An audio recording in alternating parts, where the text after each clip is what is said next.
السلام علیکم د ریحان نیوز میډیا قدرمن لیدونکو ستړي مشئ پام ور اړوم د نن ورځې تازه وروستیو او مهمو خبرونو ته بسم الله الرحمن الرحیم د بخښنې نړیوال سازمان وایي طالبانو دایکندي کې 14000 ناحقه وژلي د بخښنې نړیوال سازمان ویلي چې طالبانو 14000 په دایکندي ولایت کې په ناحقه یا ناقانونه وژلي دي د یوې څېړنې له مخې چې د یاد سازمان لخوا شوې ګڼ د قربانیان هغه سرتیري وو چې له طالبانو سره یوځای شوي وو د بخښنې نړیوال سازمان نن ویلي دا هزارګان 2 اونۍ وروسته له هغه د دایکندي ولایت په کاهور کلي کې د طالبانو لخوا وژل شوي چې طالبان په ټول افغانستان واکمن شوي دي د طالبانو ویان ذبیح الله مجاهد بیا له ازادي راډیو سره په خبرو کې دا راپور په کلکه رد کړ دا راپور په کلکه رد و داسې پیښه هیڅ ځای کې نه ده شوې البته چې په جنگي حالت کې کومه پوسته یا اربکي وو او جنگ کې وژل شوي استثنا شته مګر کله چې چېرته جنگ نه وي هیڅکله داسې پیښه نه لرو چې چاته زیان رسیدلی وي طالبانو دا سد په 23مه د دایکندي کنټرول په لاس کې واخیست د امنیستي انټرنیشنل په څېړنه کې ویل شوي چې 11 تنه وژل شوي کسان د امنیتي ځواکونو پخواني غړي وو او 2 نور یې بیا عام خلک وو چې یوه یې 19 کلنه نجلۍ وه طالبانو د کابل تر نیولو لږ وروسته عمومي بخښنه هم اعلان کړه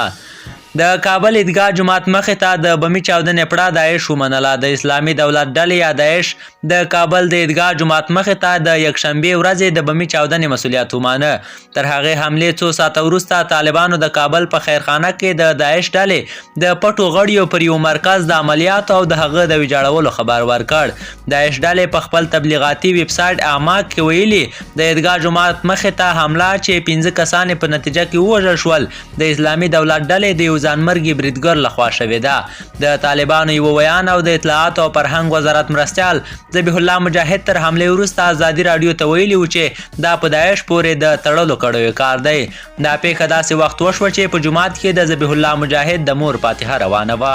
اروپایي ټولنې له افغانستان سره د 25 تنه درملو مرسته وکړه د افغانستان لپاره د اروپایي ټولنې پخوانی استازی رولاند کوبیا له دغه هیواد سره د 25 تنه درملو د مرستې خبر ورکړی دی ښاغلی کوبیا په خپل ټویټر لیکي چې د اروپایي ټولنې لخوا د مرسته شویو درملو محموله نن افغانستان ته رسېدلې ده کوبیا د درملو د مرسته د افغانستان د خلکو د ژوند ژغورونکي وبلله له دې مخکې اروپایي ټولنې او یو شمېر نورو هیوادونو اندېښنه ښودلې وه چې د طالبانو د واکمنېدو سره د افغانستان صحي خدمات ډېر کم شوي دي د روغتیا نړیوال سازمان یوه میاشت مخکې راپور ورکړی و چې له 2000 زیات کلینیکونه او صحي مرکزونه د طالبانو له راتلو وروسته تړل شوي دي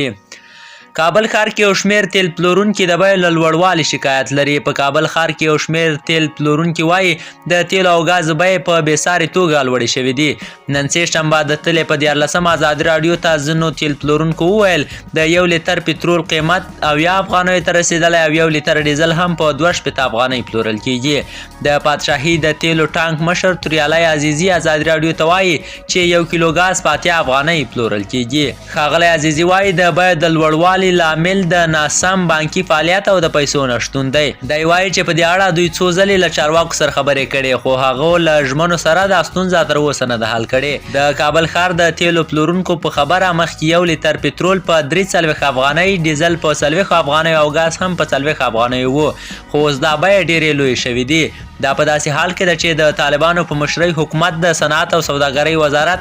د تیل پلورونکو او سوداګرو د ستونزو د څېړلو خبره کوي دغه وزارت په یوه خبرپاڼه کې ویلي چې د دې ستونزو د حل لپاره چټکې هڅې روانې دي او وروستی خبر مو دا چې جرمني وایي افغانستان کې مو 20 کلن حضور څه باندې 20 میلیارده ډالر لګښت درلود د جرمني حکومت وایي په افغانستان کې 20 کلن حضور او پراختیایي پروګرامونو څه باندې 20 میلیارده ډالر لګښت درلود د جرمني دفاع وزارت نن ویلي چې له 2001 کال نه تر 2021 کال د اګست میاشتې پورې په بېلابېلو پوځي ماموریتونو 14 میلیارده ډالر لګېدلي په دې پوځي ماموریتونو کې د ایساپ د پایدار ازادۍ عملیات او د ناټو غوڅ ملاتړ ماموریت شامل دي د جرمني د بهرنیو چارو وزارت بیا ویلي چې څه باندې 3.5 میلیارده ډالر بیا په افغانستان کې د جرمني له ملاتړ برخمنو ادارو او پروژو کې د کارکونکو لپاره معاش ورکړل شوی تر اوسه پورې په افغانستان کې د جرمني د فدرال استخباراتو د ادارې د لګښتونو په تړاو څه جزئیات نه دي ورکړل شوي د ریحان نیوز میډیا قدرمن لیدونکو دا د نن ورځې تازه وروستي خبرونه